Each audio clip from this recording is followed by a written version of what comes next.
Around the turn of the century, Toyota was done with the reputation that it was getting with people, that it was a boring car manufacturer, and all it did was make appliances like Camrys and Corollas for people to drive every day, never break down, but they had no emotion. There was no element of character. There was no passion put into it.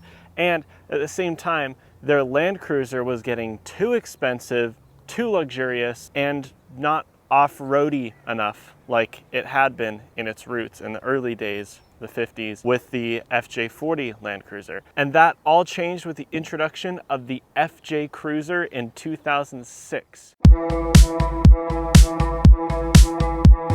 in the United States.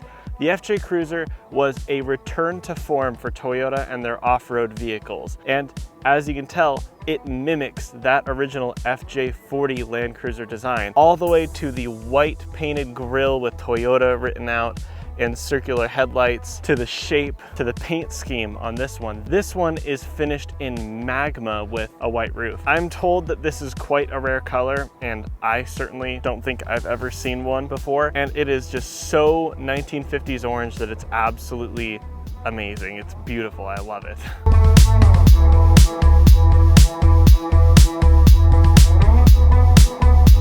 This FJ Cruiser was obviously designed to mimic the original FJ40 Land Cruiser of the 1950s. They did a really good job because not only does it look like a modern take of that design, look at that front end to know what I'm talking about. It's got that same headlight grille design arrangement as the original FJ40, and was the first car since 1990 to just have Toyota written out on the grille instead of the actual Toyota badge, which is something, again, that was sort of a throwback. Also, this nearly vertical windshield was another throwback to those 50 Land Cruisers. And this paint scheme on this car, this is a very unique orange on a white roof. This orange is called Magma. I've never actually seen one in this color, and it works with this whole design ethos of a retro throwback 4x4. Bright orange with a white roof is so 1950s. They did an absolutely stellar job on design of this car. Front to back, it's got throwbacks everywhere you look. Like I said, that front grille and headlight, also the four-wheel drive badge on the rear tailgate, and just general cool off-road stuff like this big roof rack on top, these chunky mirrors, and 3 windshield wipers for maximum surface coverage when you're driving through the jungle and you go over some muddy pathways and it splashes all over your windshield. You got to get all that mud off really quick, so they gave you a 3rd windshield wiper just to really hit it home. That's how you know they're serious about this car.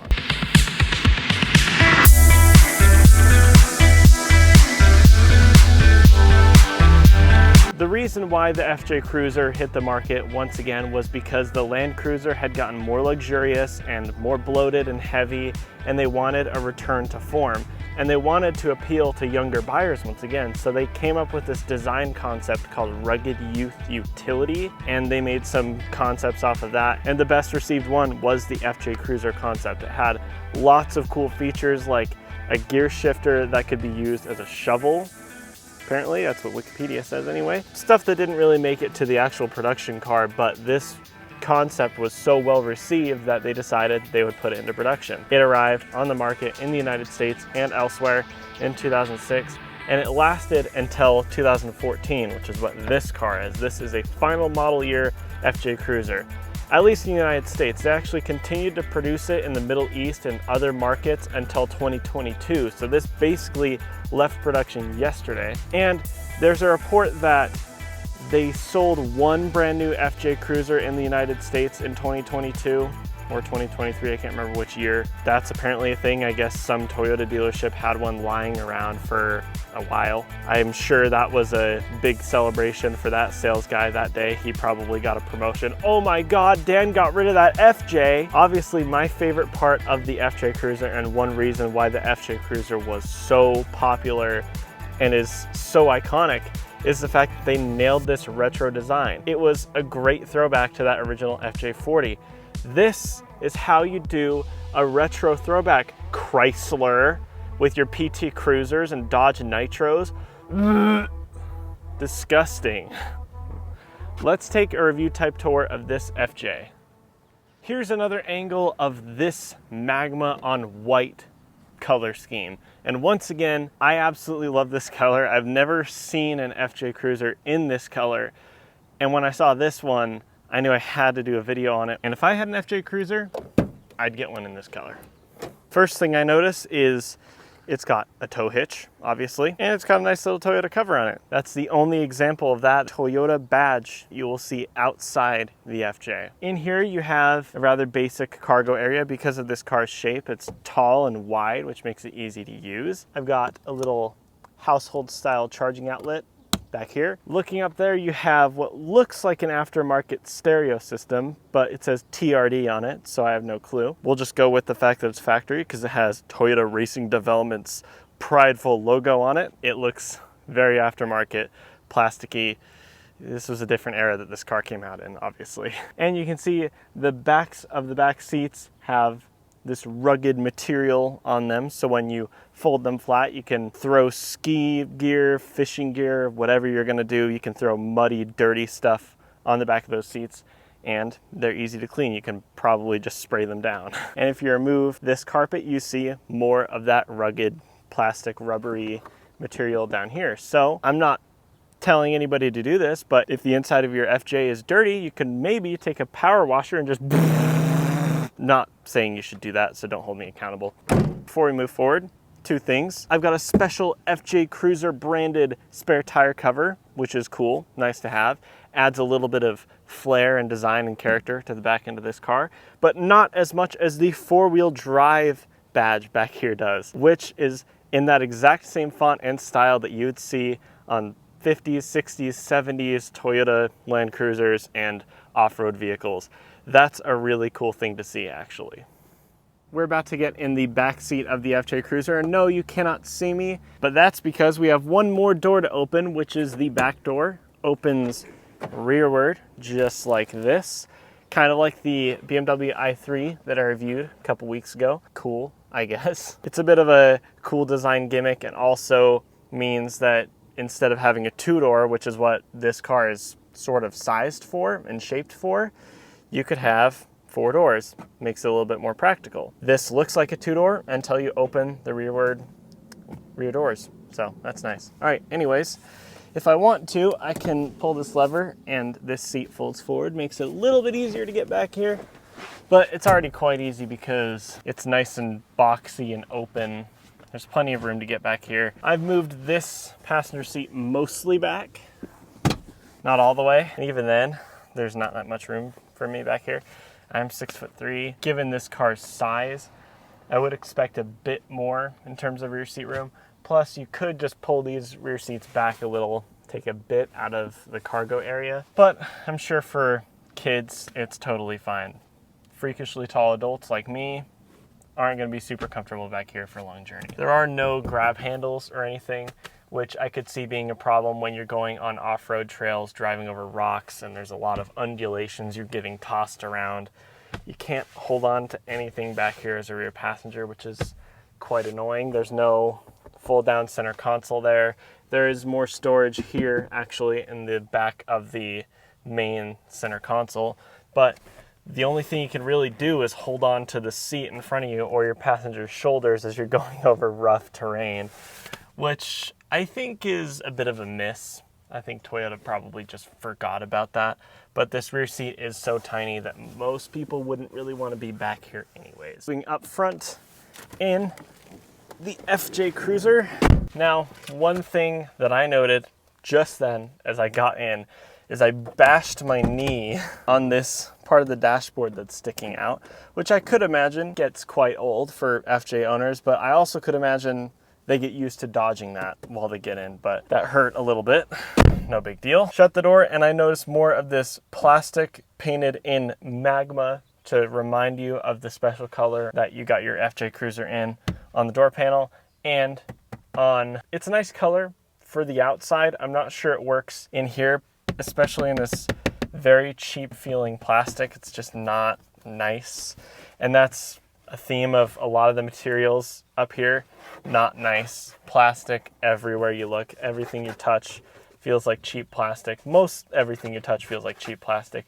The seats feel like cheap cloth, which is what they are. These are probably basic level seats. I'm sure you could get nicer ones, but seats don't feel that nice. But that's sort of the period of this car. Mid-2000s, everything had cheap interiors, so we have to forgive it for that, let's be honest. One thing I'm noticing is not just one sun visor, but I have another one right here. There are grab handles up here for the driver and the passenger, not just on the ceiling, but on the A-pillar as well, which is nice. Up here, I've got some auxiliary gauges. Moving down from that, you have very orange, very magma plastic panel, and an aftermarket radio, which is a relief. That means I don't have to talk about infotainment. One thing I noticed is these rotary switches for the climate controls are the chunkiest ones I've ever felt. I get the whole thing with a 4x4, an off-road vehicle. You want to have chunky buttons so you can press them and interact with them while you're wearing work gloves. That's basically the premise of it. But the FJ takes it to an extreme, I think. This is almost a whole inch wide on each of these dials. And yeah, I could see it working with heavy duty gloves easily. Moving down from that, you've got some off-road controls. You have your traction control off button, your rear differential lock, which is a very nice thing to have on an off-road vehicle like this. All this off-roading equipment, plus a low-range gearbox right here. So this was quite the off-road vehicle indeed, and it could really do the job. So they definitely did that right, I think. So this FJ is part-time four-wheel drive, but if you got an FJ Cruiser with the manual transmission, it was full-time four-wheel drive with a Torsen limited slip differential. So depending on the FJ transmission that you get, either an automatic, which is what this car has, or the manual, you get two totally different four-wheel drive systems. And in some markets, you could even get a basic two-wheel drive FJ Cruiser, which I don't understand what the point of that is, but you could do that if you wanted to. In terms of luxurious features, I have a cup holder here and a cup holder there.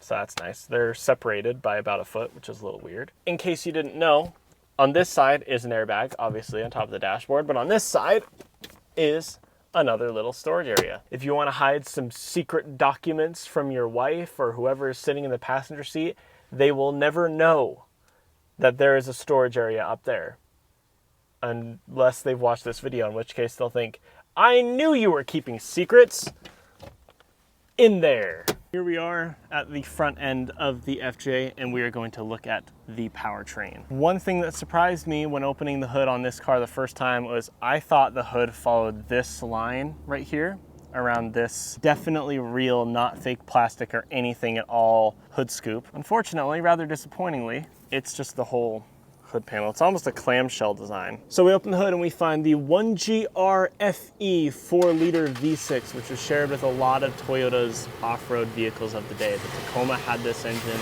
Tundra, the 4Runner, pretty much all of them had this engine. And it was known for being absolutely reliable, never missing a beat, but having bad fuel economy, the fuel economy of a V8, and the power of a 4-cylinder. That's a joke that people make about Toyota's V6s. But this one does have plenty of power, I would say. Early ones had only 240 horsepower from a single variable valve timing design. This had a later dual variable valve timing design on the intake and exhaust, and it makes 260 horsepower and I think around about 280 pound-feet of torque, which was enough to get this to 60 miles per hour in just under 8 seconds, which is enough. I can't imagine needing any more out of this, and it's the Toyota 1GR FE.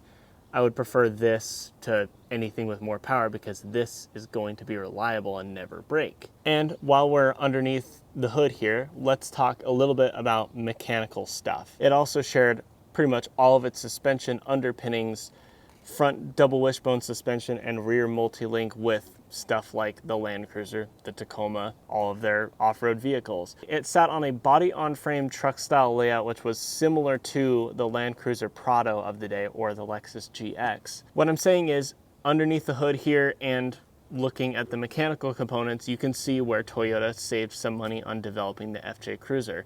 It shares its engine, its transmission, its four-wheel drive system, suspension components, and frame with at least one or most of Toyota's other off-road capable vehicles, which is a good thing to do. That's smart, saves you money, and you already know that these are all proven components that this car is riding on. So it was quite obvious that Toyota off-road people and off-road people in general would take the FJ Cruiser well. And this car has achieved quite the status, and they're quite expensive, to the point where Toyota's actually talking about bringing back a new FJ Cruiser, which I think is going to be like a smaller electric SUV.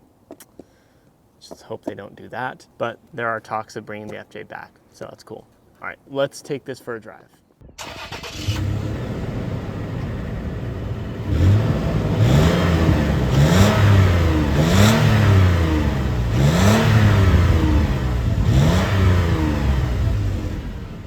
All right, here we are, driving the FJ Cruiser. I don't know what it is about this V6 and Toyota pickup trucks and SUVs and so on. Every time you start it, it just makes the most amazing like intake noise or like vacuum noise or something. When you start, it just goes. It's kind of cool, and it's so distinctively Toyota. I hate those mid-2000s Japanese automatic gear selectors where you have to pull it through 8 different turns and like gates down into drive. Yes, it's nice you don't have to use a button to shift out of park, but I'd rather just have the button and not have this disgusting plastic maze that you have to pull the gear selector through to get into drive. And as you drive it, it's just so amazingly square. Everything is so boxy. I bet there was not one board meeting where anyone uttered the word aerodynamics. This is the most boxy modern car this side of a Hummer H2. Ridiculous. Another complaint that I have is I wish this steering wheel was telescoping. I could pull it towards me so that way I could move my seat back a little bit further so my knees aren't crushed up against the dashboard in order to be able to reach the steering wheel. Quite annoying, to be honest. Ooh, look, another FJ. That one is in a much less cool color though, silver. Let's feel that 4GLE. I already forgot the name of the engine. Let's feel that torque and power.